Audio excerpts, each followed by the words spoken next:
right, welcome everybody to the Call Banker Elite Wallet-Wise marketing class.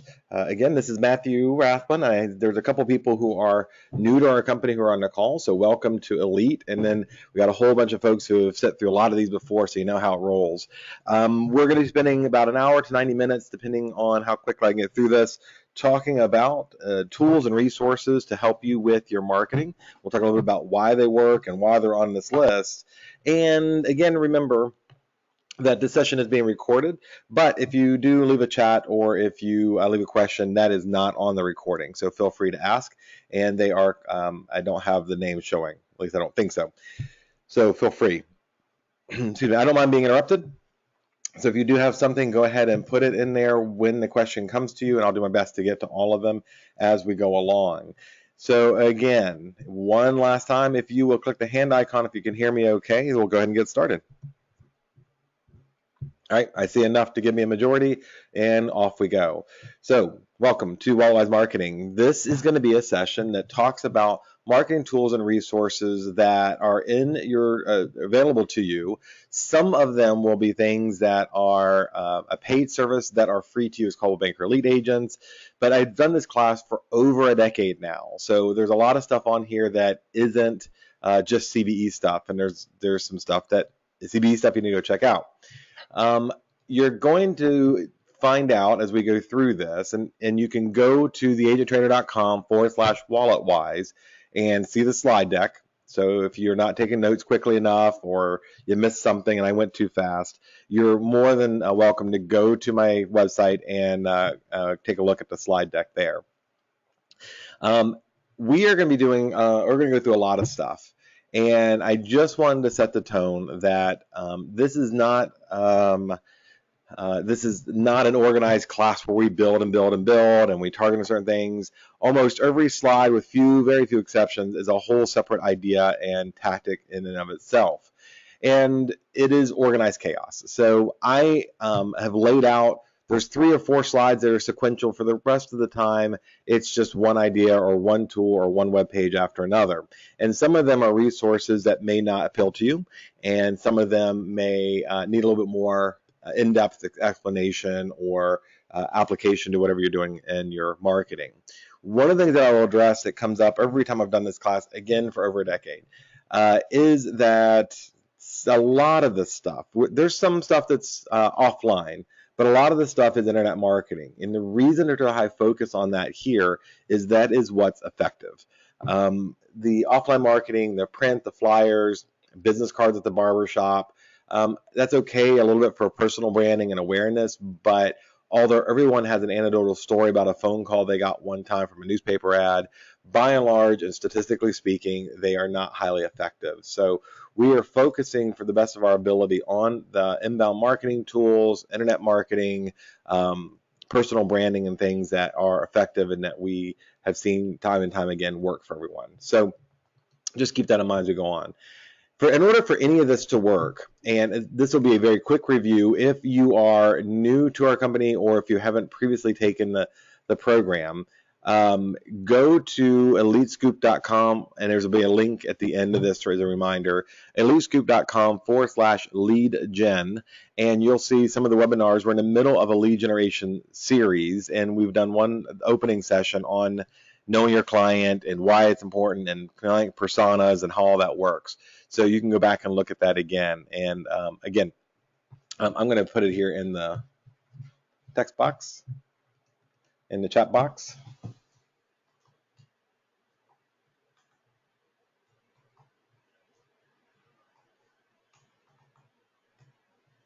So you can bookmark this.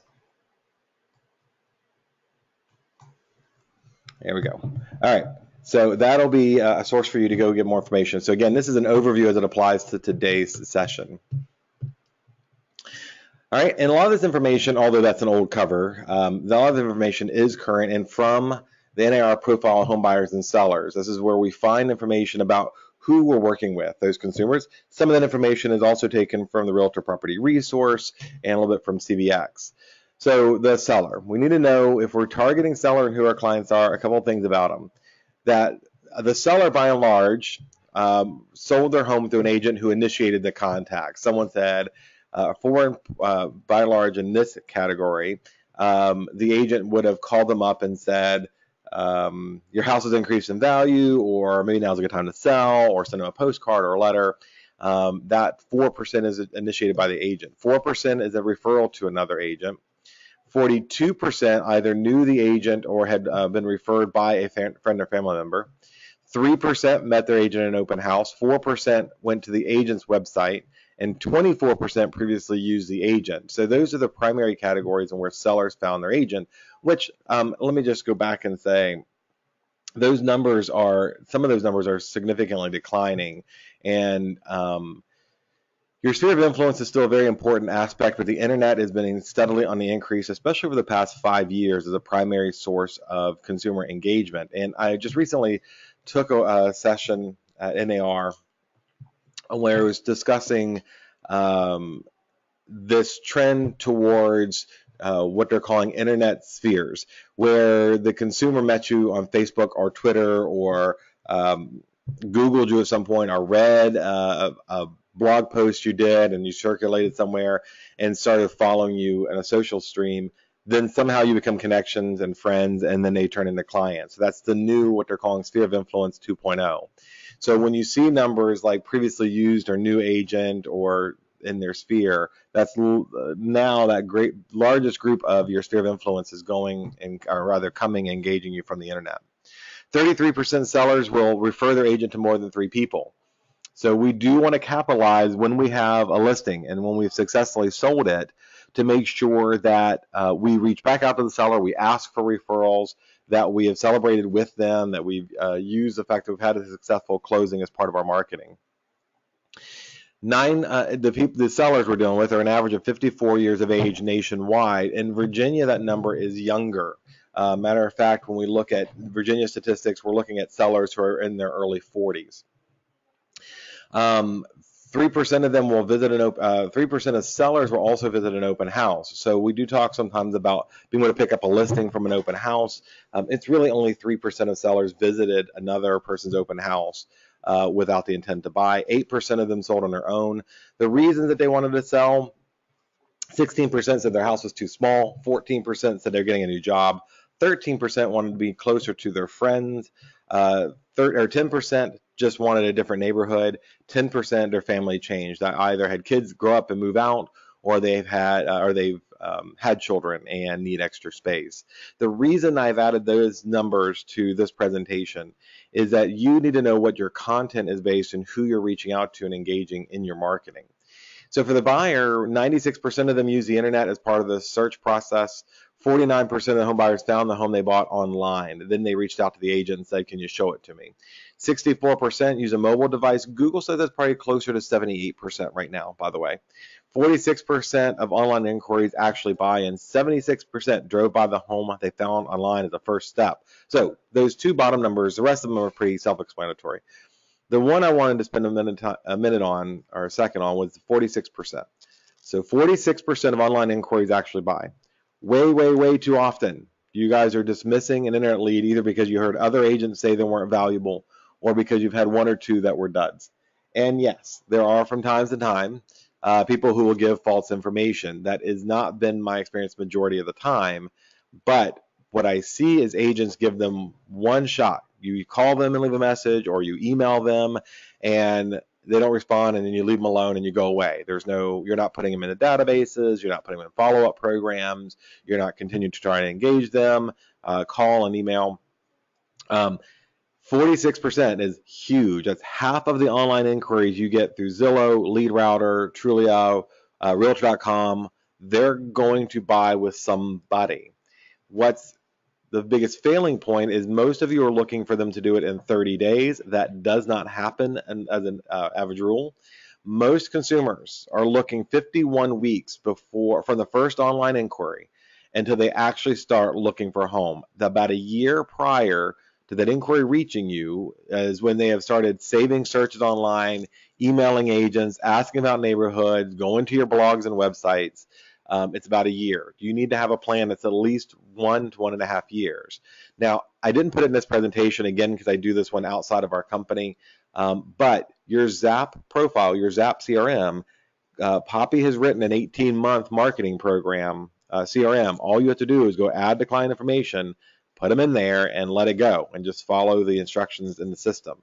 And so for those people who are a year to a year and a half out, we've got a plan for them. And it's not a lot of work on your part. You just have to keep building in that sphere and adding them to the funnel. 12 weeks of active searching online before they actually buy. So a year out, they're making inquiries, engaging people a little bit. And in 12 weeks is when they're actually saving searches, asking for, or going rather to look at open houses at openhouse.com.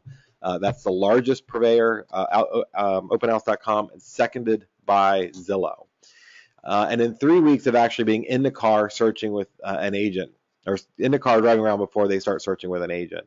So you don't know where they are in that 1.5-year process for them between the dreaming phase, which usually starts 18 months out, and to the day they actually get into the house.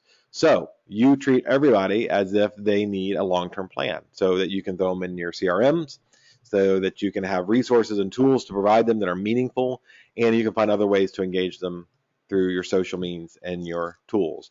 And again, here's the client's journey.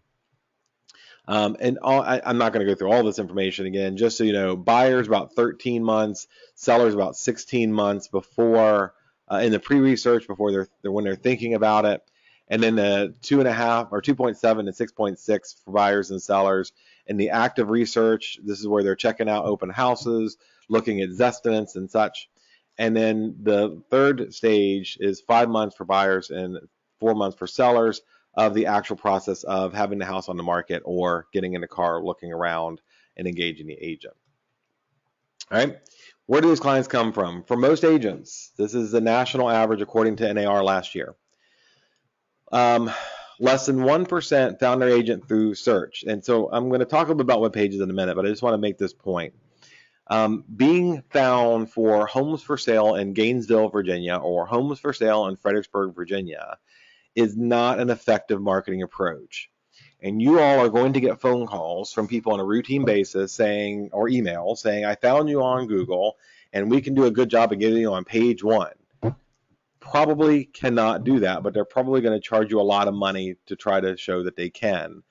And it isn't that valuable, especially now where Google, being the predominant search provider, has your search on Google and my search on Google sitting side by side on similar computers will still get different results, because Google is trying to do targeted results of information based on how your search processes are and how they know you to find things of interest. So for me, my search results are going to have a lot more video because I prefer to get information by video than reading. Most people do. Well, not most people, a lot of people do. We are a watching generation, not a reading generation anymore. So my results will be a lot of video, whereas yours may be a lot of hyperlocal information. That's 1% of consumers found their agent through search. You're not going to spend more money than Zillow and Realtor and Coldwell Banker and Century 21 and Remax are to get found there. So you can do hyperlocal content, which we'll talk about later on, through blog posts and social sharing. 1% of consumers found their agent through a relocation department. 2% found their agent through floor duty. And I say this in a lot of classes, and I'm going to say it again. We have changed our company policy to give you kind of an on-call status. I want you actively fishing and actively working towards clients, not sitting around passively waiting for someone to stop by the office. If you have opportunity time in your office and you're, again, the receptionist or the office administrator, depending which office you are, is taking those phone calls and such, you should be busy either working on your files or working on future clients, not just sitting around hoping someone stops in. That's just cherry on the on top, so to speak. As you're starting your business, that's a little different, but you've got to use that time wisely. So knowing that only 2% of clients found their agents on floor duty shouldn't stop you entirely from adding some type of opportunity time or floor duty to your calendar. Just make sure you're using that time wisely and not sitting around just spinning around in a chair. 5% direct contact. 5% the agent initiated contact with the consumer and encouraged them to buy or sell. 5% of clients came from calling on a yard sign in front of a house. 5% of people found their agent through an open house. 6% through an agent-to-agent referral. 12% through the internet. 14% through a previous client of the agent. and 48% are the people that you know, engage, and find in your daily life. Now, again, that 48%, about 50% of that, about half of that, is your social sphere and social influence online as well. So this used to be all offline stuff, working, or volunteering at a church or SPCA or some type of community event. Being involved in the community is actually a really big thing. But about that used to be the entirety of this pie, about 70% a few years back. And now they've broadened sphere of influence of people you know or have met online as well. So again, a huge chunk of this is online.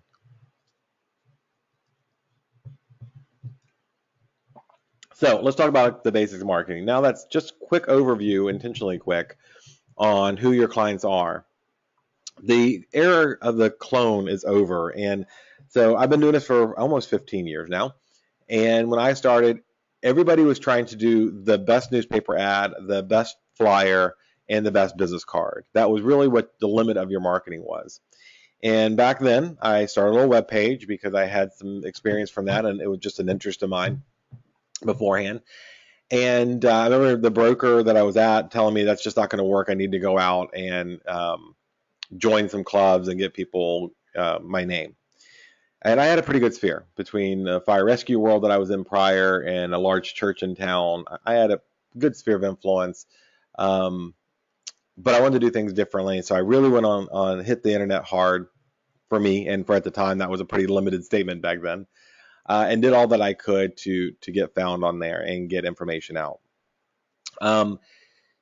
And I had virtually no success with newspaper ads, no matter what I did, no matter how clever I thought I was, whether I did color and large print or black and white and small print, or took the information that was in every single class I ever went to. I just didn't see any success from it. And I started asking around the offices, and everybody shrugged and said, it's just what we do.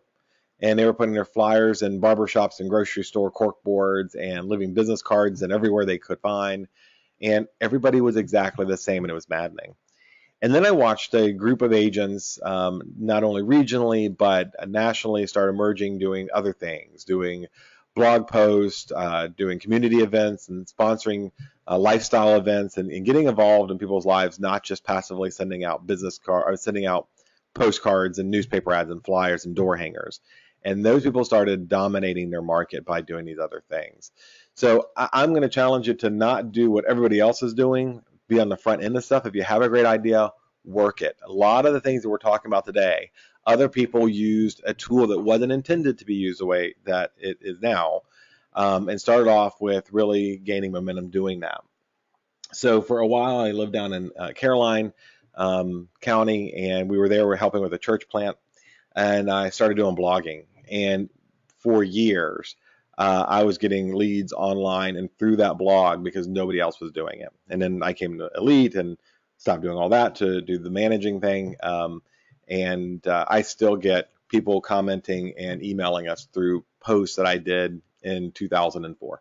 So I'm a big fan of that engagement, and it can be offline too, but it just needs to be, you don't do stuff because other people do it. If it isn't you, it's going to come through. So if you're not someone who's inherently good at design, or you're not someone who's a good writer, don't do it just because other people tell you it's successful. Find what works for you and what's natural for you to engage in. But we do have an opportunity in the world now to do digital storytelling. And it could be storytelling about anything. It could be you, it could be the community, it could be family, it could be a house, it could be anything. The least effective online marketing strategy right now is self-engaged, self-motivated content. In other words, if you're bragging about yourself, you're bragging about your business, it tends to not resonate at all with the consumer. Remember, the consumer is going to see about 3,107 pieces of marketing engagement a day when they leave their house, between radio ads, the signs you pass on the road, TV ads, internet ads, and pop-ups. That's a lot. And so being involved in their life and being relevant to what they do every day is going to be far more effective than just running one more flyer or other type of campaign. Now, not to say those things aren't and can't be effective. Matter of fact, we have a number of people who are sharing their success with the Brand the Block campaign that we have. And that is a postcard program. But we very intentionally made our own set of postcards that have house tips for people, relevant information about the area, things that we do differently to help sell their homes that other agents and companies don't do, because we were not going to any longer send recipe cards or flyers or door hangers or self-aggrandizing marketing, because we know it didn't work. And so those people who have effectively used that system, followed up on leads, responded in a timely manner, are seeing a lot of success out of it. So what happens when they find your name, though? And so some of this seems pretty rudimentary, but it's not. It's critically important. And you'll hear over and over in almost every session I do, two main things you can do to absolutely help yourself that agents fail to do well. Number one, a good business picture. A good avatar or business picture, a profile photo, headshot, whatever you want to call it, is critically important to your online marketing. People want to see, before they meet, the individual that they're working with or talking to or engaging. They want to see a smiling face. They don't want to see the superhero. And this is not just Matthew's opinion. There have been lots of marketing focus groups, and I listen to marketing podcasts and I read those books constantly. I'm a polymath when it comes to everything in general, which is the mere definition of a polymath. But I am very, very intent on marketing and human nature. Those are big things for me, which is also why I love history, because it shows a lot about our culture and human nature. People are off-put by the hero pose. If you haven't seen that, that's where people have their arms crossed and they're standing erect as if they've just saved a whole family from a burning building. They're opposed to gifts. They're opposed. I mean, anything that is not a true picture of who you are is going to be a problem for them, whether they articulate it or not. Over and over in our focus groups, we see smiling, friendly faces with quality photos being a benefit. The photo you use or the logo you use also needs to be high definition, because people are looking at these things now on 10-inch retina screens or 15-inch retina screens. So if you don't have a high quality photo, it becomes pixelated and people will move on because it's not some current or to contemporary. Your pictures, it's important. You have to have good pictures. We're going to start on some more resources now. Now we've kind of laid the basis, again, bios we're going to talk about in just a second, but bios and photos, the two best things and the highest priority you should have in your marketing is good, solid, meaningful online bios and good, solid photos. Now, one of the things that I will tell you, this is not a marketing tool, but I'm going to give it to you anyways. We at Elite have One Login, which is a platform where you can save it as your homepage on your website, on your browser. And when you go there, you enter your password once for each of the items, and then from there evermore, it'll remember them. So if you go to One Login, you log into that one site. If you don't know what I'm talking about, go to resources page, it's there. And we have added Facebook and MRS and CentralLock and anything. I'm Colby's on the call. I can't remember how many, but there's probably 50 of those apps. All the stuff that we provide you at Coldwell Banker Elite has been added to that platform so that you can enter the password once and it remembers it forever. So no more remembering passwords. For other things outside of our firm, by the way, you can add stuff to that too. Everything's outside of our firm. I recommend using LastPass. And the reason I've added this to a marketing class is that I know human nature and I know the vast majority of you.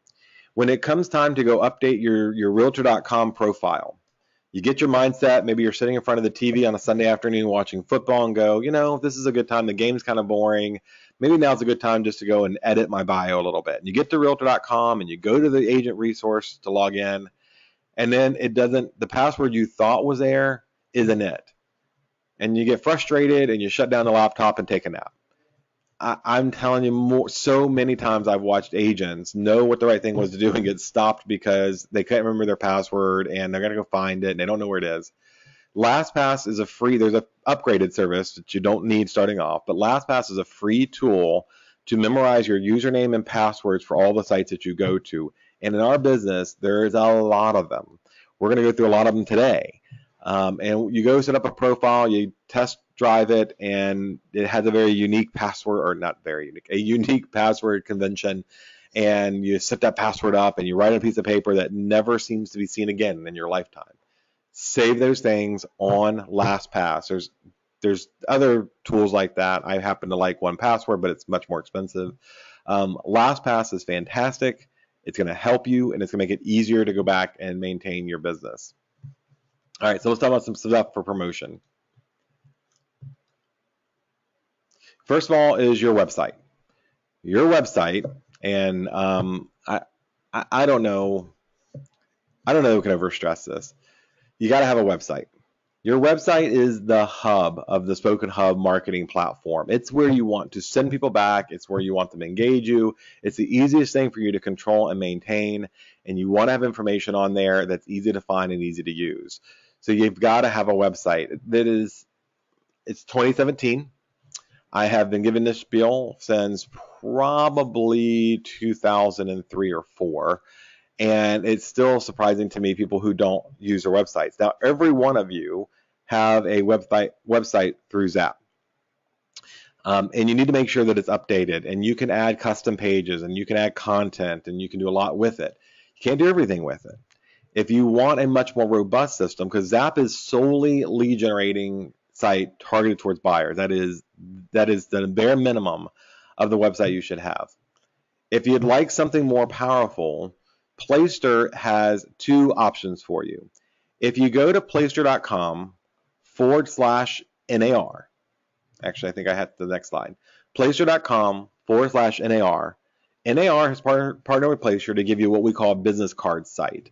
This is a website with just your basic information. It's, again, a very basic website, but it has both Zap and Playster have IDX. Even if you already have a website, there's no reason why you should not go claim your free website at Playster.com. Remember, it's basic though. If you want the full version of Playster, it is only $60 a year. That is, again, probably the cheapest I've ever seen a real estate website.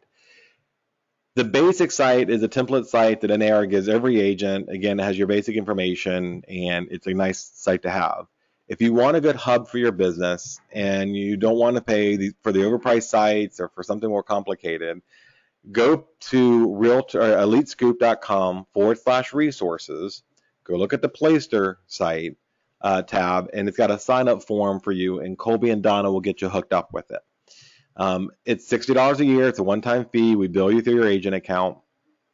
And it's a full feature site. It has blog area, it has multiple pages, it has content you can add, and it has a place on each page for you to fill out and do your SEO, your search engine optimization. And we have tons and tons of training video and resources to get you started. And you can reach out to the marketing team, Poppy or Colby or Donna, and they'll help get you started and get you set up.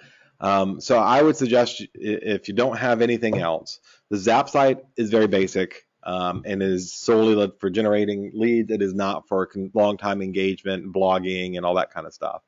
If you want that, you need to get the Playster full site from us. We sell it and manage it in-house. On that site and every other site, you need to have a good and engaging bio.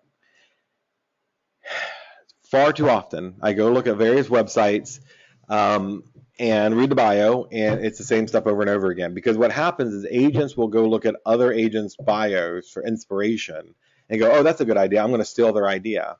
Well, there's a couple of issues there. You want your bio to tell a story to your clients about their experience working with you, not your story about how great and important you are. Secondly, you want a bio that is unique to you and written in the first person as if you're sharing with your clients.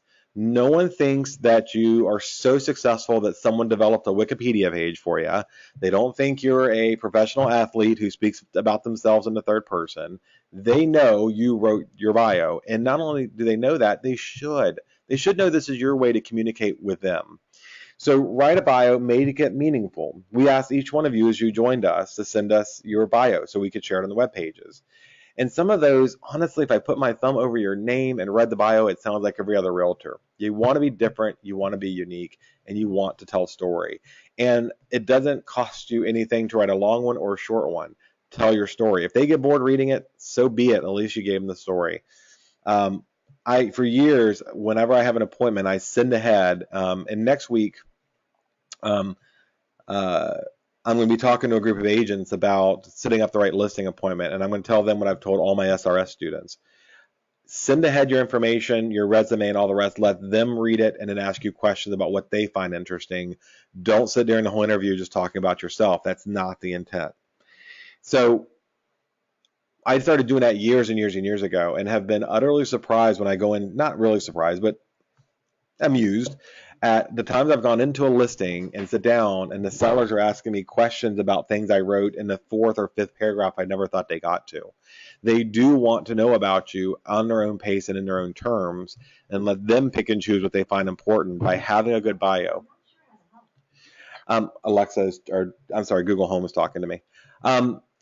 Tell the client your story as well as theirs. So blend those stories. How do you engage in their life, and how are you going to help them, not the other way around?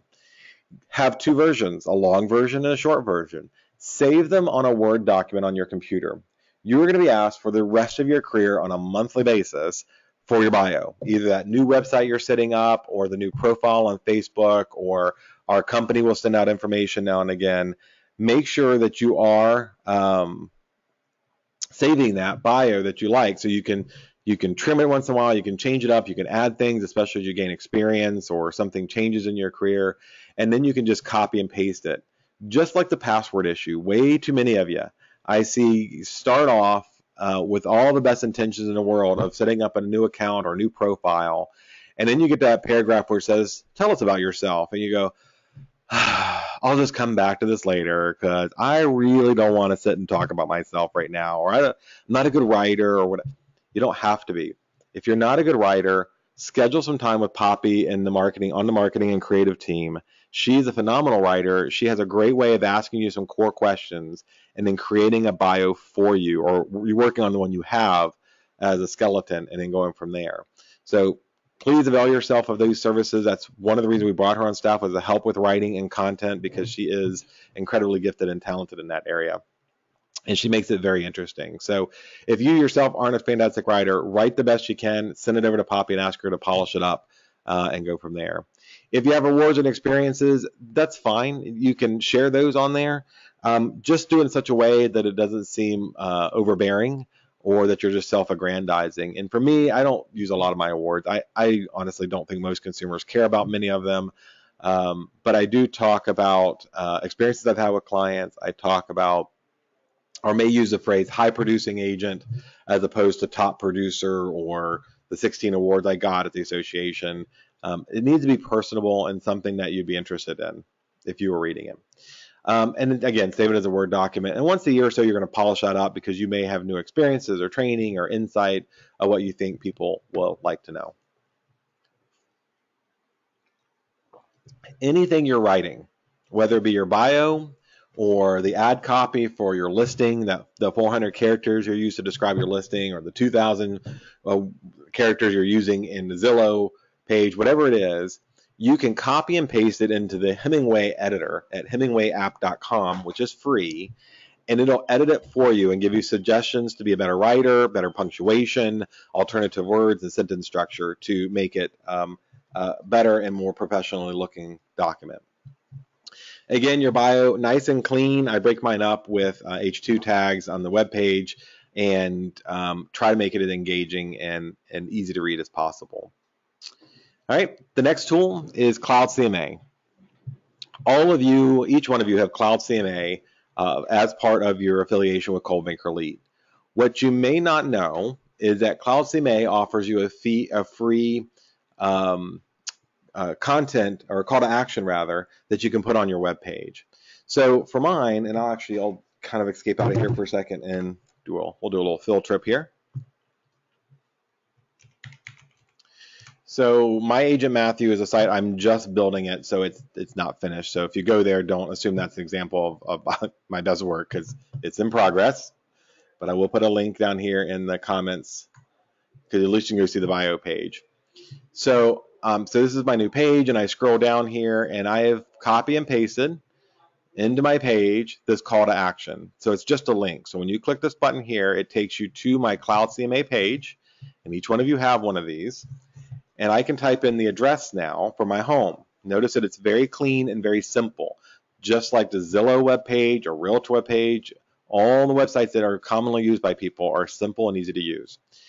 So I'm going to go in here and type in my address, and I hit enter, and it's going to ask me for my email address and name as the consumer who's seeking this after I put in that property address. And then it's going to email them an automated report through Cloud CMA. Now, there is a video in the resources page that shows you step by step how to do this already. But it's very easy. I'm going to go to settings, custom pages. Nope, I'm sorry, lead gen, wrong. Sorry. Settings and then lead generation. And here's the link right here. And that's a unique link from your account. Or here's the embed code that you can copy and paste into your web page to create what I just did. And then what happens is when they fill out that information, their home address and their contact information, it sends them an automated message from Cloud CMA with some comps and some very little information.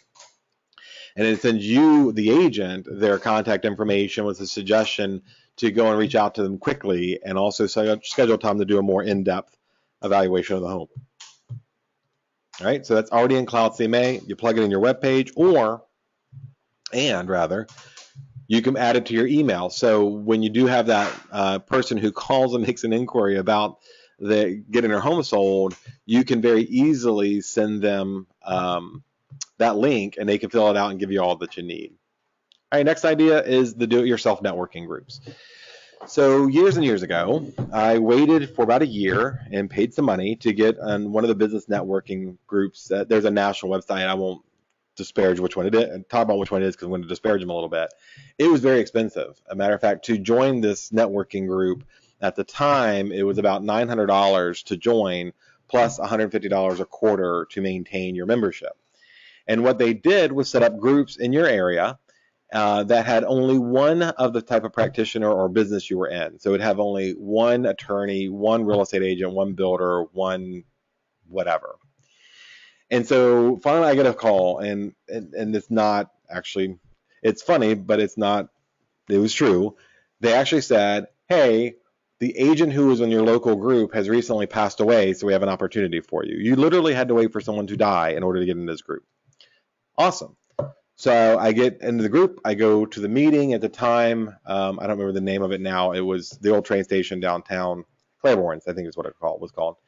Fairly expensive, especially for a young agent and with a bunch of kids. And I don't think a lunch ever cost less than $50. And went to the meeting, and sure enough, there was an attorney from town there. There was actually a doctor from town there. There were surveyors and just various businesses there, and they were all well-known names. They were also considerably well established in their community, and they all either were also realtors or married to realtors or had one they'd used for 30 years, and they were also a very different demographic than I was, very different generation. And so I came in there in my jacket and blue jeans, and they were all in their suits and ties, and I just realized this wasn't for me. So I went back home and said, I'm not going to keep paying for this, either for the weekly lunch that you had to attend, nor for the membership fee, for something I don't think I'm getting a lot out of. And so I said at that time, and I found people in my market, and again, I was down in Caroline, who were also fairly new in their business. And it was, again, various people. I had a wedding planner, a home inspector, a gal who owned a flower shop, one of the Mary Kay people, all a photographer. Most of them were either starting off or they were very small businesses or run from home businesses. I said, let's just meet. And we met for about 2 years, once a month for lunch, and just shared a little about our business and some client referrals. And so we created our own networking group. But I was very intentional to get lifestyle connectors. There were no doctors, attorneys, people who always have a huge sphere that includes a bunch of real estate agents. I tend to avoid, and grab people who were day-to-day in your life, gardeners, home repairmen, handyman, those type of people. And at the time, back then, we used Yahoo because Google hadn't connected with groups yet. But now I would suggest Google Groups, and we would coordinate calendars through that, email and contact information through that, and even internal communications. And because I was a realtor, I got to be the centerpiece, so to speak, and things ran through me. So I got to know what was going on and be able to help people when I could. The next thing is rethinking parties.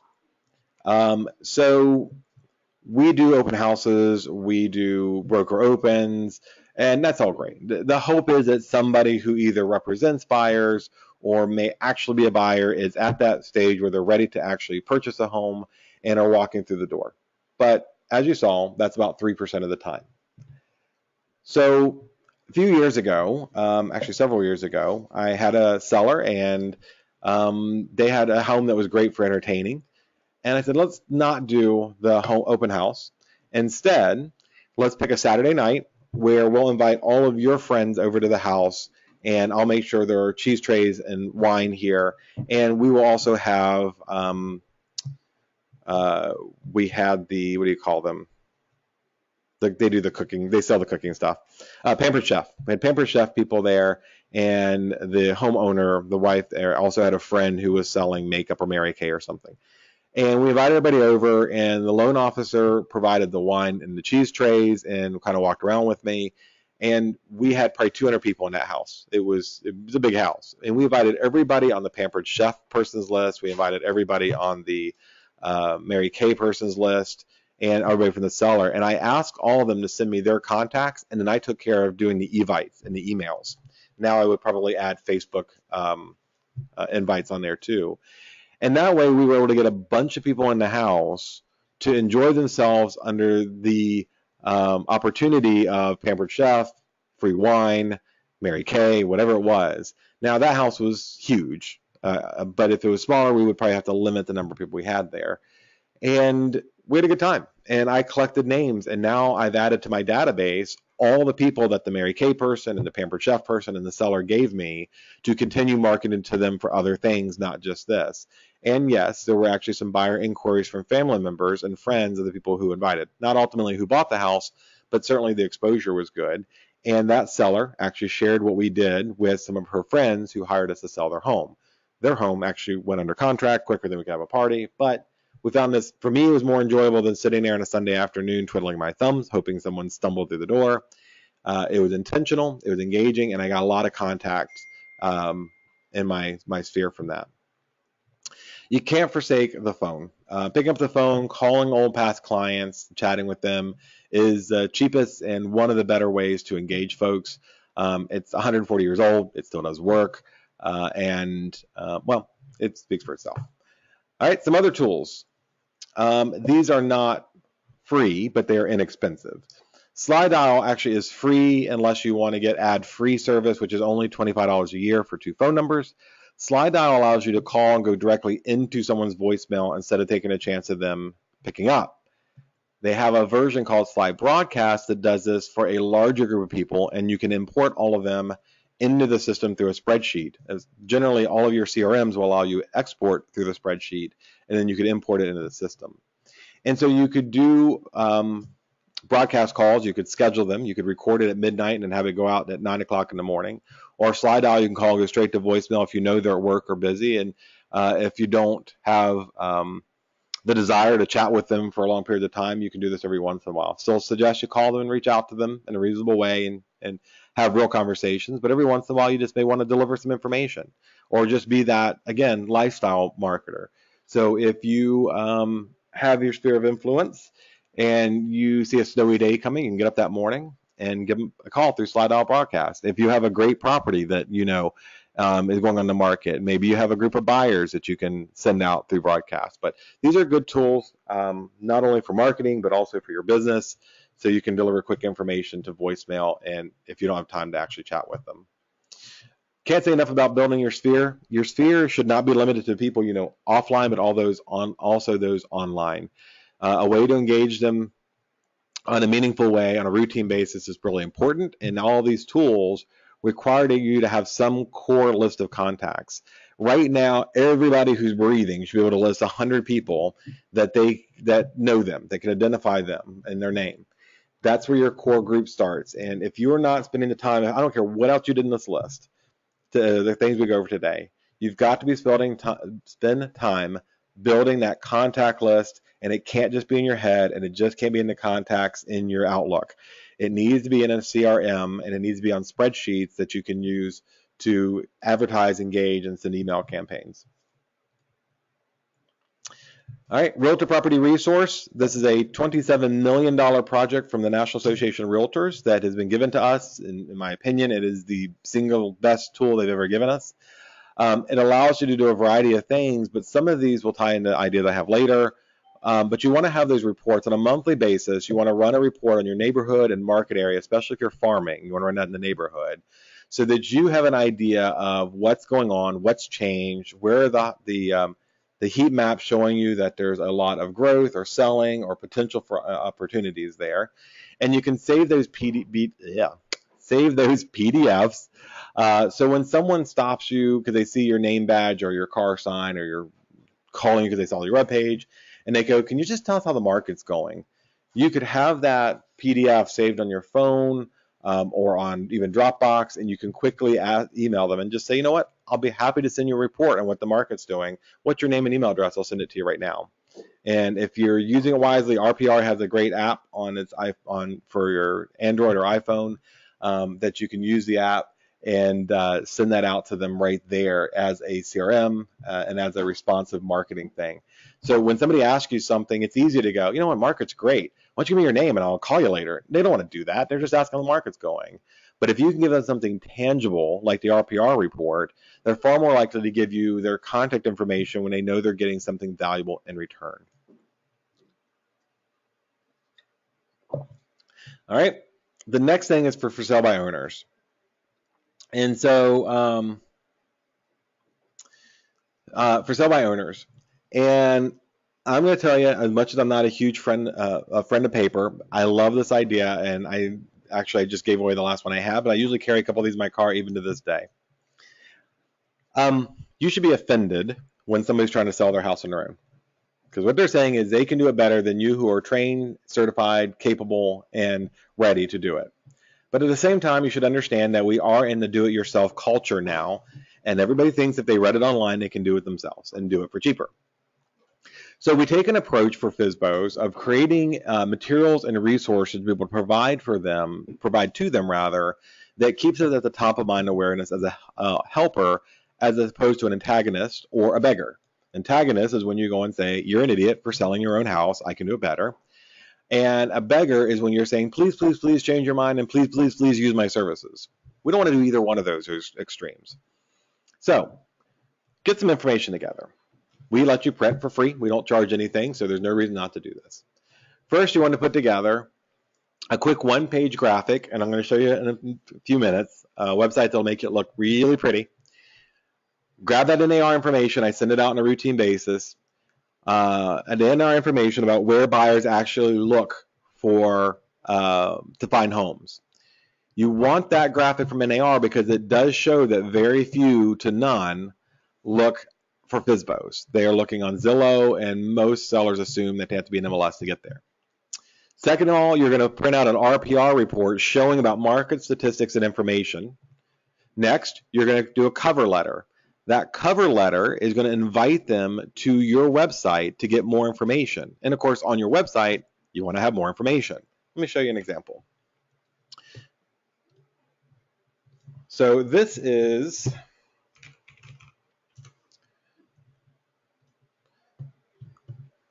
our team site.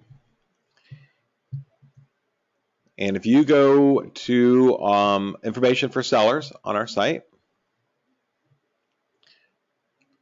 and then you go down to FSBO resource, and in the letter that we leave it with them in the packet, it's got a URL to vahomeplace.com/FSBO.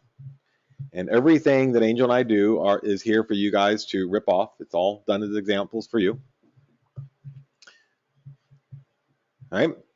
I would recommend, if you're going to rip our stuff off, make sure you type a whole different paragraph as an intro, because you don't want Google challenging you or not indexing you because it sees duplicate information on there. All right, so a little paragraph here. We routinely see for sale by owner signs and advertisements. So I wanted to present those of you who are trying to sell on their own a few resources. We like making sure that our buyer clients have access to all the listings in the area that we serve. If you'd like for us to distribute your home information to potential buyers, please feel free to complete the questionnaire below. Since only a few homes purchased nationwide sold from a for sale sign, we understand the limitations you'll be facing. We'd like to provide you with a few tools to help you understand the sales process. Of course, if you'd like to discuss our successful listing marketing plan, we're happy to discuss the option with you. And then you can see we have the fill in the blanks, and we require certain things: their name, their address, their email. Are they under a listing agreement with an agent? Can they drop some pictures of their house in there? Do they have a flyer, which you know they probably don't have? A link to a video for their house, which you know they don't have, but we're asking for these things to show them what they do not have. What commission are you willing to pay a buyer's agent? We have that in writing in case we do have a buyer, especially now that inventory is very low. And then let them describe their house and hit submit. When they do, my webpage goes back down to, as a reminder, here's a bunch of forms you're going to need to have when you sell your home, which you know they don't have. Here's service providers. Notice they're not hyperlinked. I'm not giving them names. I'm telling them people they need to have access to. And then how do they know their buyer's qualified and isn't just coming into the house to kill them in their sleep? And what are some tips for pricing your home? Did they consider how to do that? And if they're distressed or they're short sales, here's how we can help them there as well. All that's very intentional, and that's on the web page, and the letter needs to go back and send them in that direction to get it. I have in the past sent out samples of the letter that I use, and let me see if I can find it again.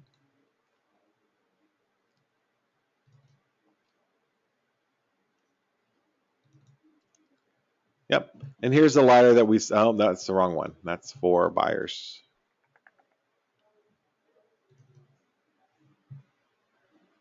Yep. Notice it's one page. It's very short. It's who I am. It's what we do. It's very similar to the web page.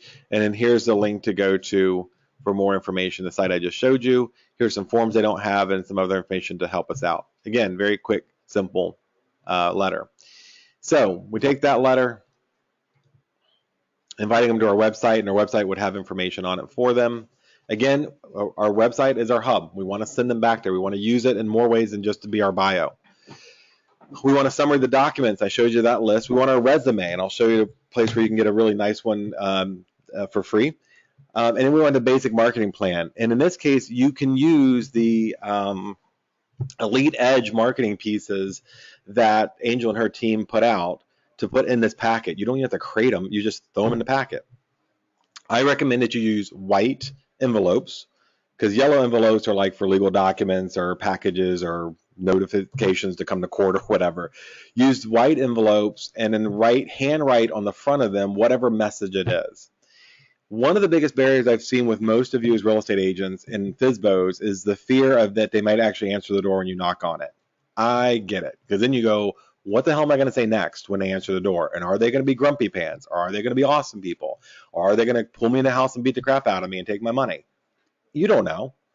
So what I would suggest is that you go and create this packet.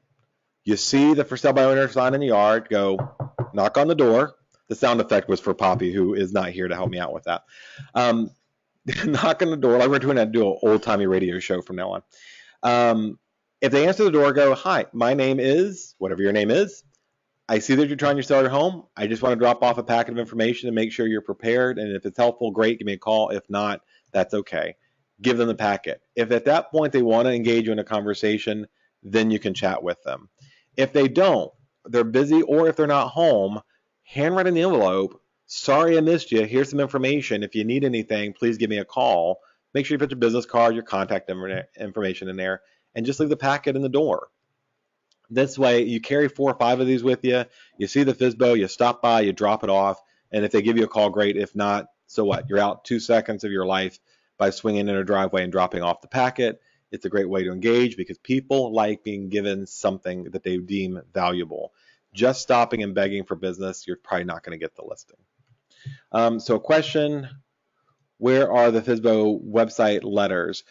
They are, you can actually find them if you log into, if you go to leadscoop.com and go log into the resources through Agent Connect, they are in the folder there. If you don't find them, email me. I'll send you a copy, a sample of mine. All right, same with expired listings. First and foremost, let me say this. If you're going to engage an expired listing, make sure it's really expired.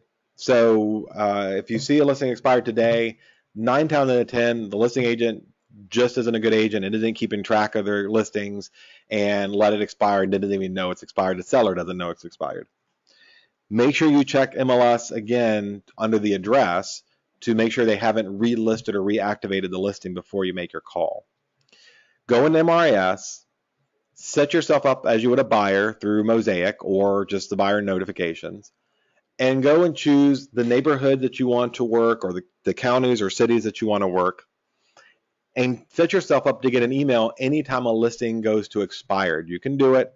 It's very, very easy. It takes about 5 minutes. That way you'll get an email at 6 o'clock in the morning with everything that's expired, whatever range or description of property you put in the MLS, and that morning you can email them or call them. You need to get in there and make that phone call to them before noon or so, because there's probably 20 other agents who are also calling them trying to get that listing. If you have it in you to get up early in the morning, get that list, maybe you create a packet for expired listings like you did for the FSBOs, and you can go drop it off at the house. Just again, please make sure that the listing's truly expired at the time that you engage the owner. And why expired? You already know expired are ready to sell. They've already tried. They are very often, almost always, exasperated with the process, and they sense it as a failure in their agent, even if the agent did everything right. They sense it's the agent's fault, and they may relist with their current agent, but they're still going to want to know there's other options out there, and this is a good opportunity for you. And then offer your help, but don't do it in such a way as to put the other agent down, because you don't know what the relationship is between the seller and the agent. They could be family or friends, and I'm telling you that from practical experience. I have called people and said, you know what, I saw that the marketing wasn't really good, or really good, wasn't very well done, and I can do better with, say, photos or whatever it is, they have no clue what I'm talking about because they think their marketing's awesome because their sister did it. That actually happened. So be careful. Also in that packet, I mentioned earlier in the FSBO packet, as well as a send ahead to every client who makes an inquiry to me, one of the first things I send as an attachment is my resume. Even if you're brand new and you don't think you have a very good resume, that's fine. You can create a few things from your past experience that are relevant to real estate today. CVMKR.com is free. CVmaker.com allows you to add just a couple fill-in-the-blank pieces of data, and then they do the layout and create a very contemporary looking, and you have options. There's several different options of formatting for your resume. Some of them have your pictures, some don't, but you want to have this information at hand. And again, I like keeping it in a Dropbox so that I can easily grab it and share it from any of my devices if somebody asks or needs my information. Also, trade shows, festivals, fairs. If you see certain counties have, like Spotsylvania has their 4th of July thing is a big deal. You can get booths there, or the gun show, or the home and garden show, or the craft show, whatever it is going on at the Expo Center or wherever you are. We have a bunch of stuff here at the company that you can borrow to go set up a table. You just have to pay for the table and have a way to engage. And this is a good place to don't run out, these 10 listings are for sale, and put that on your table.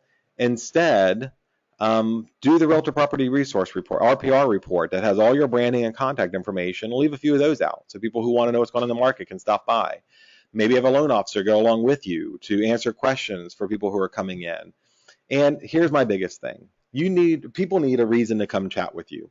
They're going to walk by, see you as a real estate agent, see your crap all laid out, and either have an agent or that's not how they want to engage or whatever, and they're going to keep walking.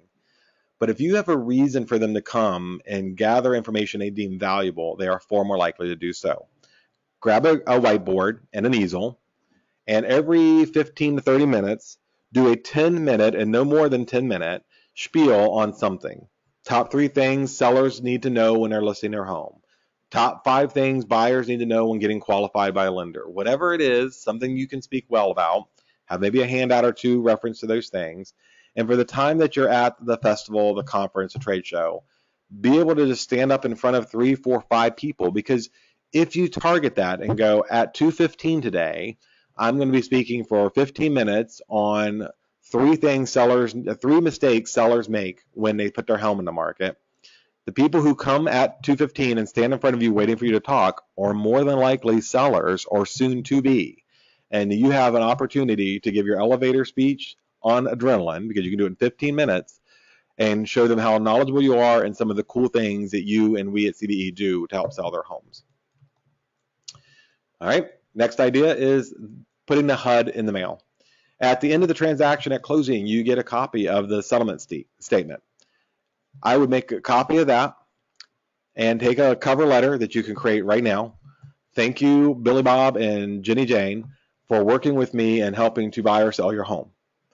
At the end of the year, when you're filing your taxes, you should know that some of the fees that you may have paid during settlement are probably, or most likely, or maybe kind of sort of, depending how strong you want to word this, tax deductible.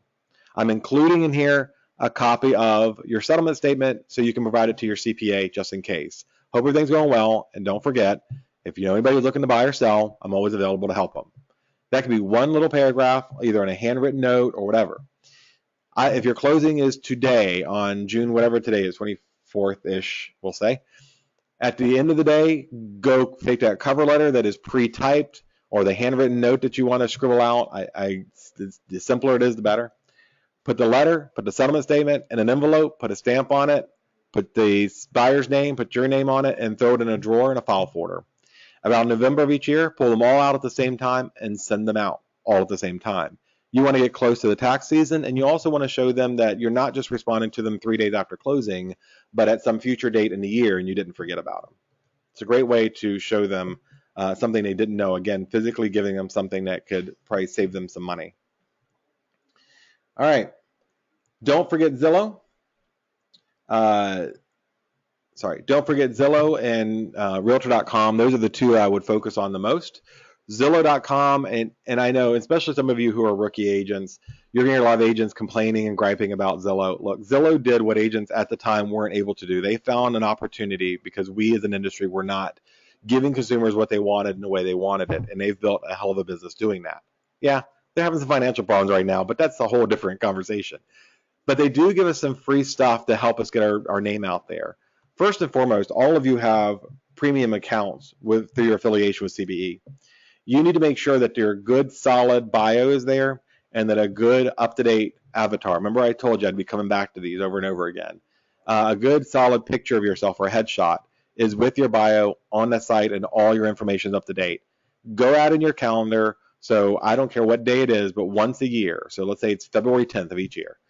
You go ahead and say, I'm going to go review all of my online profiles and keep a list of them somewhere in a Google Doc or spreadsheet or somewhere, anywhere you've set up any marketing, so that you can go once a year and take a look. You update your bio, you copy and paste in all the different sites so you have all your up-to-date stuff in there. Zillow.com/agents. They have webinars. Most of them are pretty good. They have plugins for your websites to help with data. They have apps to help you on Facebook and other material to help you engage consumers. Go check them out. Again, make sure your profile is set up because reviews matter.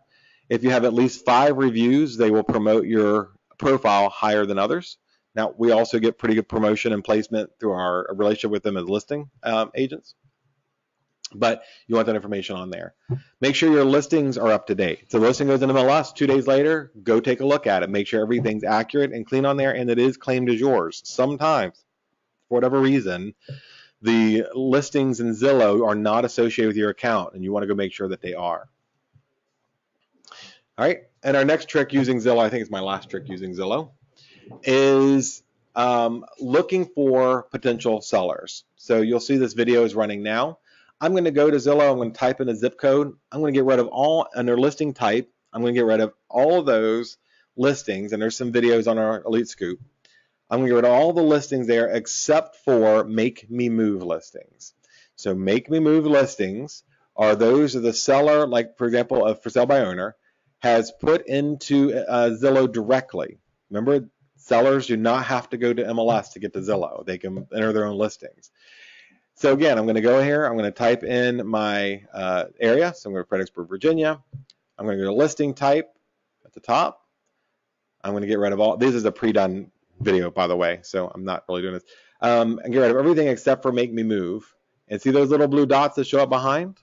Those are all the for sale by owners or Make Me Move people who've entered their own listings. These are the unrepresented sellers. So I can take that information, see if people are reasonable, because if they're crazy, maybe I don't spend time doing it. and then drive over to their house this afternoon and drop off that FSBO packet I showed you how to create earlier. Easy. Okay. You should have an email campaign. I suggest that you use Zap while you're getting up and running. But at some point, MailChimp is going to have a few more features, and you may want to grow up and grow into it. You can do your first 2,000 emails a month for free, and MailChimp has a lot of help and a lot of support on their site, so you can tie it into a number of things. It also has a lot of free real estate templates. If you're doing blogging, you can actually pull your RSS feed from your blog to MailChimp to be emailed out automatically once a month to all of your clients in your contact list. So that you're going to get a lot of traction out of your content doing it that way, and you don't have to remember to do it. That's a little more advanced. So if you actually have an active blog, you're working. And I don't mean this to be mean, but if you guys aren't going to do something or you aren't set up the basics of it, it's probably not a good use of your time or staff's time to sit down and meet with it if you aren't going to actually do it and it's not something that resonates with you. So if you are blogging and it's something you think you can do well and you're a little bit more savvy, give me a call. I'll help you walk through setting up MailChimp to automatically pull your content and send it to your clients on a monthly basis. All right. Headlines are important. How many of you have ever looked through your email, scan, and just deleted crap? And then there's one. One of those had this really cool headline or title in the email that just, they got you. You had to open the email. If you don't feel particularly creative or if you're not sure it'll work, you can go to the site called coschedule.com/headline analyzer. And you can go add your headline there and they'll tell you whether or not it's a good call to action and if people may actually respond to it. So if it's your blog title, your website title, your email subject line, all those you can check there and get some feedback on whether it's good, and then give you some recommendations on what to change to engage clients. From time to time, I will send out videos that shows how to do whatever it is, some tool or resource or website to use. I happen to use ScreenFlow, but ScreenFlow costs money, about $150.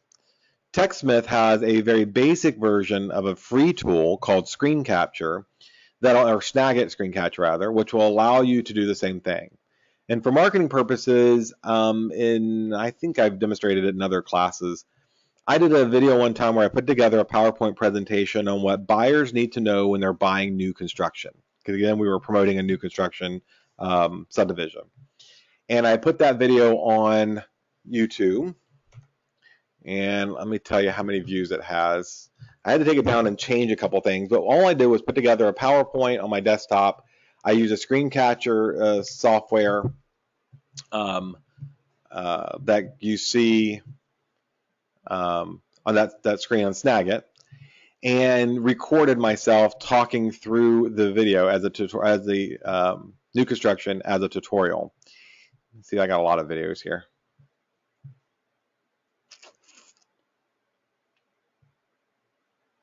And then I took that video once I talked over it and I uploaded it to YouTube and then just promoted the heck out of it. There we go. So 138 views of this particular video. This is the new one. Yeah, that's the newer one. I had to make some edits because I actually got something wrong when I was sharing, which was okay. And that had 700 views. So that's going to be about 850 people who actually watched that tutorial or are interested in buying. And I did get a couple of inquiries about it, and we referred those out to other agents because I don't work with buyers. All right. Photoshop and Lightroom are premium tools for editing photos, but they come with a cost and they're fairly expensive, and oftentimes it takes a lot of experience to use them well. Google has created a tool that they used to charge $300 for and in one day just decided to do it for free. And the Nick collection is free software that allows you to effectively edit and collect and manage photos. So you take listing photos, you can touch them up, edit them, highlight them, make them look much nicer than your inherent camera settings by using Nick collection to edit them and post them. Again, it's free. Google.com/alerts. This is a great way for staying in contact. As I said over and over again, lifestyle marketing, engagement, relative stuff is your best bet for engaging folks. Google.com/alerts, we push this on you guys a lot to monitor your own reputation, to see what your websites are coming out, what's coming out with your name on it, or your neighborhood, or your listings. We ask you to go put your listings in there. So you get alerts every morning at 6 o'clock telling you what's new on Google, what they've indexed with your stuff. I'm going to also recommend it for marketing in that you can put, and you'll see at the very top of the screen where it says your alert for 9840 Sweet Mint Vienna has been deleted. I sold the property, so I got rid of it. Now let's say I'm farming, I'm not, but let's say I'm farming Idlewild. I'm going to put Idlewild, Fredericksburg, Virginia in here, and now anything that comes up on the internet, on Google, for Idlewild, I get an email at 6 o'clock the morning after it goes live. If it's cool and it's relevant, I can share it on Twitter or Facebook or whatever my social platform is to let everybody know, hey, have you checked this out? Idlewild's getting, I don't know, a new pool or a new stoplight or whatever, and have a conversation about it. If it's something negative or derogatory, then you can know what's going on in the community in case you're questioned about it and be able to have a resource for it. So google.com to kind of alerts. You can put Fredericksburg, put Gainesville, put your name, put your listings, the community you're farming, whatever, so that you get alerts each morning. MRS gives us HomeSnap, and HomeSnap actually has an automated newsletter component to it. The one thing I'd recommend for you is some people overdo this. You do not want to have your regular newsletter, a HomeSnap automated content newsletter, RSS feed, everything, and you're hitting these people 5 times a month with your emails. Once a month is typically good enough for most of what we're doing. So choose one or the other. If you don't want to write content, but you want to give information out to your clients and give them a resource to search for homes and connect with you, MRES's version of HomeSnap is a good option for that. Thank you. And actually, as I'm talking here, Angel's just handed me, we got new Elite Edge brochures in. They, of course, look great with inserts that are advertising the 3D open houses that you can do. The inserts can come out. So if you don't do the 3D house or it's not a good model for it, this is through Matterport. You don't have to put it in there. I will tell you, and this is totally unrelated to what we're talking about, Matterport is now doing virtual reality settings within their 3D tours, and HD Bros and some other companies do these for us. And if you've been paying any attention at all to marketing, you know virtual reality is a big deal. It's going to get bigger. It's going to be a huge, powerful thing in our business, and we can get on the front end of it by telling our sellers we're going to do a 3D model and make it virtual reality, and they can use the goggles in the app and do whatever. That's a every day for another class. All right. Make sure you're writing articles. You want to have good content out there, whether it's through blogging or email newsletters or even printed newsletters for your community. If you've targeted an audience, you want to make sure that you're managing them well and providing good content. You can also reach out. Some of the HOAs will allow you as an agent, either for a paid service or for free because they want good content, to contribute an article once a month. Let me share with you what I did. We lived in an HOA, a fairly large one, for a couple years. And I asked the HOA if we could contribute an article from our blog, whatever was most popular that month, to their newsletter to get it into the hands of people who don't read things online, which is a pretty small niche. And they said, no, we don't allow that because every realtor want to do it. And I said, okay, great. How about if I ran a full page ad in the newsletter? And they were like, oh yeah, we have a deal for that and we sell it. Our ad was not an ad, it was an article. So we paid for that area. We added the article in there that we wanted.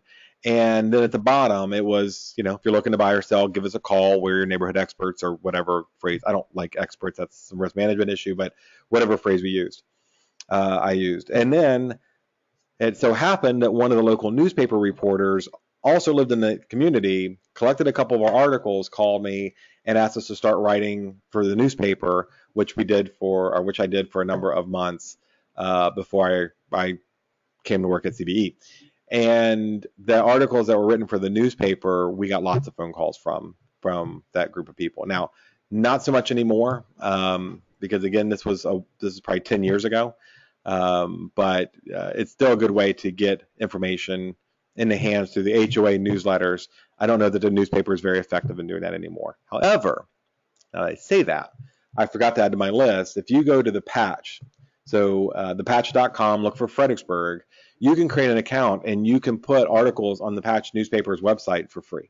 And they will, if they're good, they'll circulate them for you. All right, and maybe other businesses as well. So one time I went to a friend of mine who owned a business who had about 350 employees, and I would write things like 5 things you need to know to get ready to buy, and oh, by the way, here's a coupon and we'll buy you a home warranty or whatever it was. And I put that article or that flyer in all of the paychecks he sent out and in the company newsletter, and we got some business that way. So writing articles, showing you're an authority and not just saying it, is a particularly good tactic.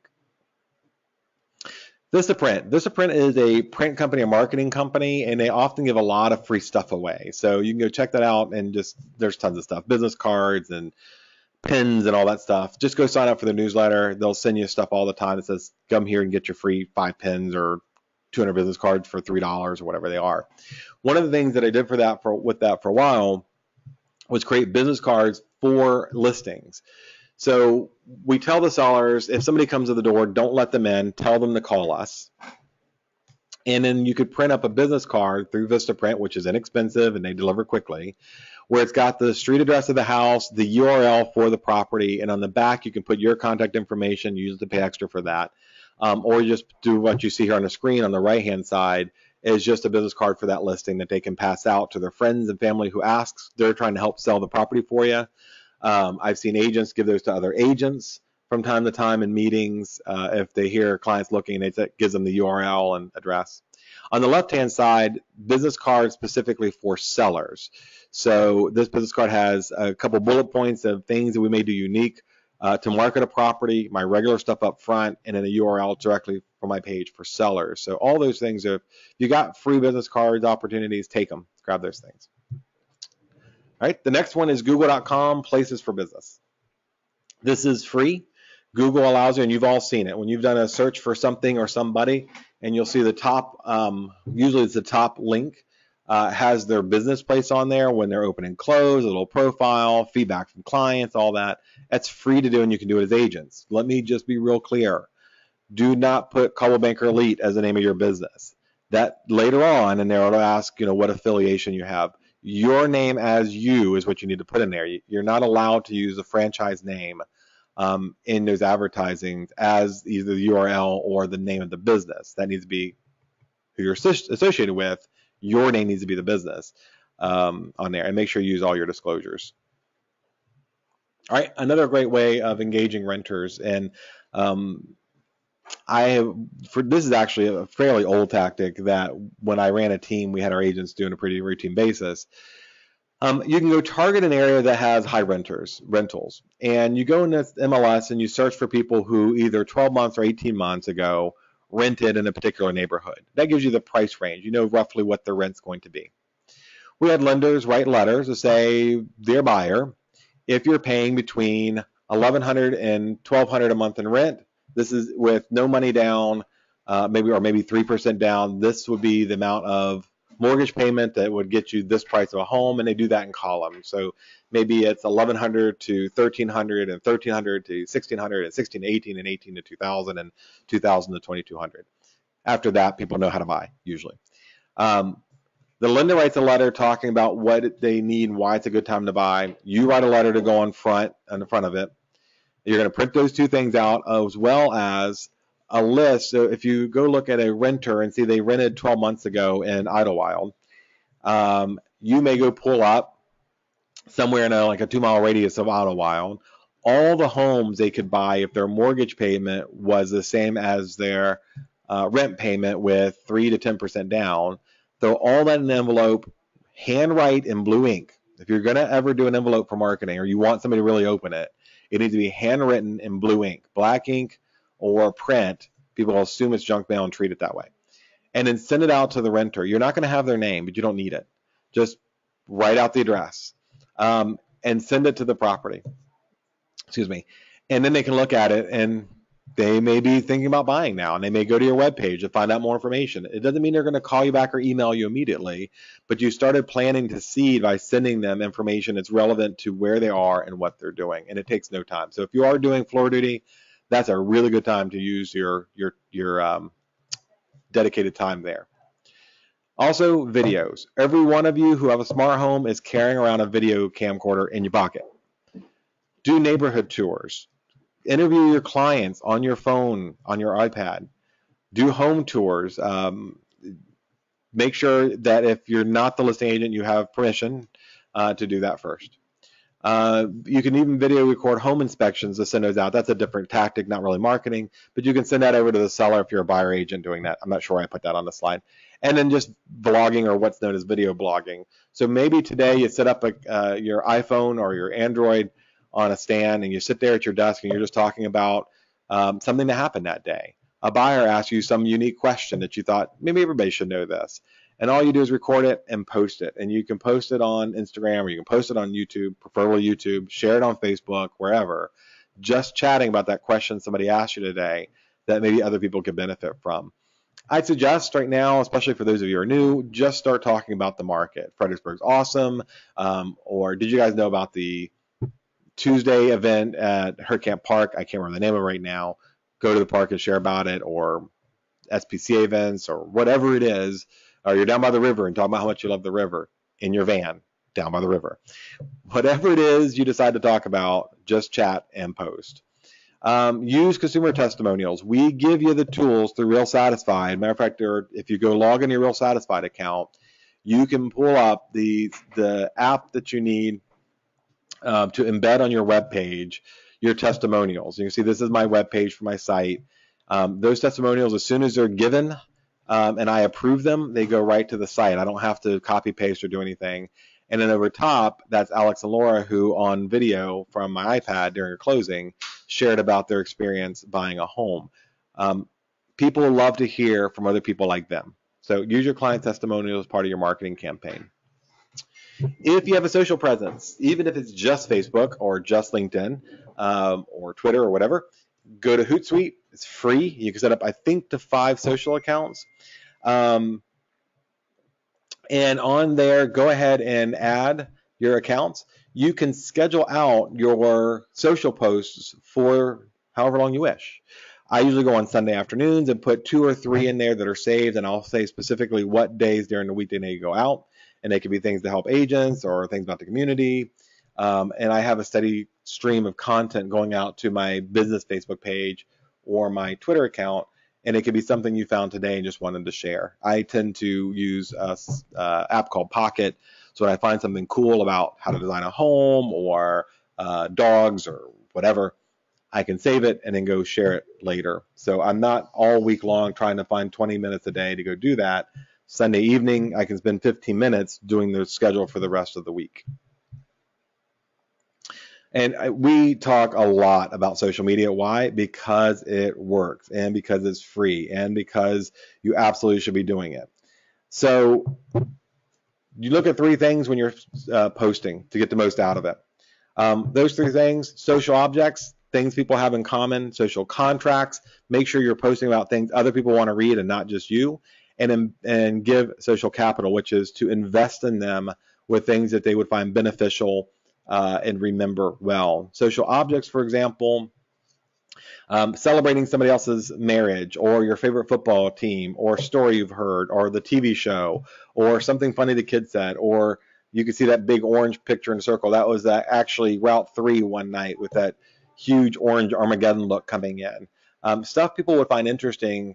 They're going to follow you, and they're going to engage, and they're going to like that. If you're sharing and you see the small circle in the top right-hand corner about houses nonstop every day, or your real estate memes nonstop every day, some people may snicker. If they like you, they'll certainly say, oh, that's kind of cool because they like you. But generally speaking, nobody wants to see advertisements or hear about the job that they do every day. You certainly don't want to go to Facebook and hear from your trash man about what he had to put in the back of his truck all day long. They don't always want to follow your favorite house unless they're thinking about buying. If you're engaging in other ways, they will seek out what you're doing and then go to your business page, which is what they're looking for. Updater is awesome. Enough said. No, Updater is awesome. It's provided to you as a free tool here at CVE. Updater allows you to help buyer and sellers move, but it also gives certificates, coupons, discounts on things under your name.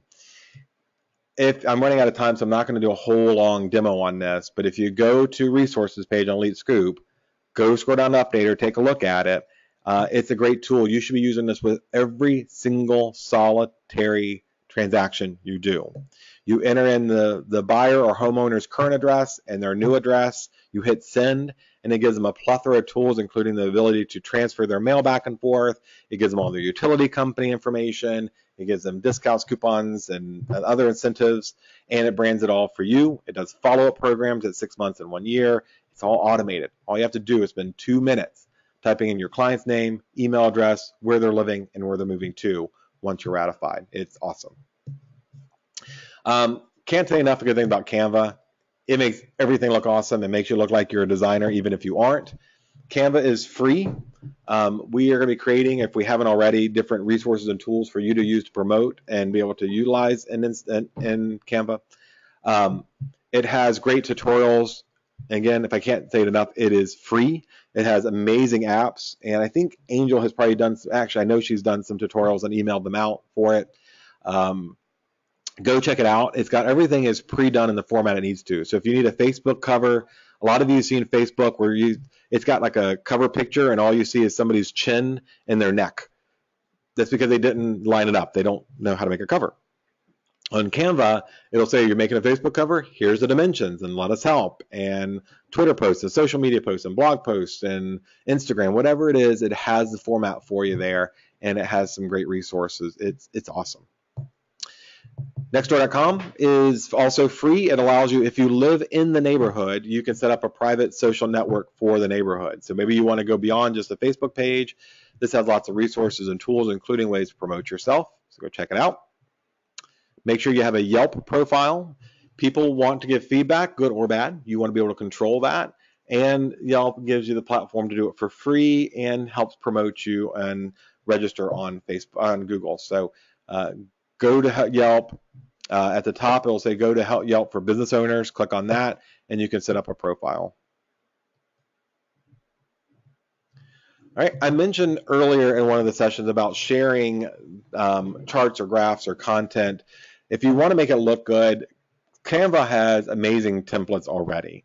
So if you want to do an infograph, for example, or you want to show, again, top 4 things sellers need to know before selling their home, or when I mentioned the for sale by owner packet and how ways buyers find their property, Canva has some templates, and then Pick to Chart also takes charts and graphs and makes them look cooler and more contemporary. There is a free option for this. It's somewhat limited. You'll probably get a little bit more out of Canva, but I think Pick to Chart is a good example of some of the stuff if you want to look at both of them and check it out. Rapportive, if you're using Gmail, this is a free tool that plugs into your Gmail account. And you log in, you open it up, and you have an email.